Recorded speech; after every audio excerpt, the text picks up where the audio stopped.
इस वास्ते अल्लाह रब्बुल इज्जत ने इरशाद फरमाए, मेरा बंदा मा यल्फिज़ु मिन कौलिन,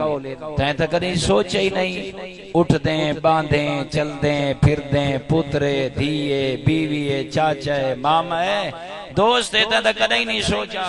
भाई तू प्यार दे अल्फाज आखे ता कुरान दे अल्फाज आखे ता तू कुरान पढ़े ता या कहीं को नुकसान देने वाले अल्फाज अदा करें। अल्लाह फरमाए खबरदार मा यल्फिज़ु मिन कौलिन, मैं एडा करीमा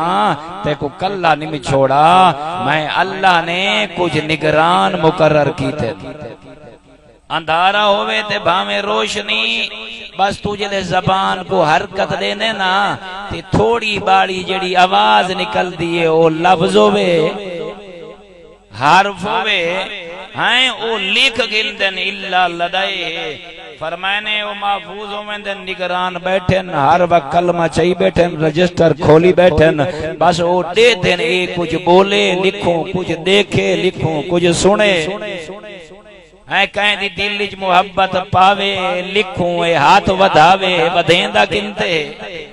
है हलाल दो वधेंदा है हराम दो वधेंदा है लिखूं जिले बंदा उठदा है इना पैरां दियां सवारियां को इस्तेमाल करेंदा है वा तो आधे ने ये किंते वेंदा है इस सवारी को कीवें इस्तेमाल करेंदा है हाँ वो तेरी नीयत भी लिख देना तेरे कदमा को भी लिख देना ता मैं बैठा दा जवान जिंदगी इवें न गुजारे। हर बालिग बंदे थे अल्लाह ने 24 घंटे 4 मलक निगरान बनाए।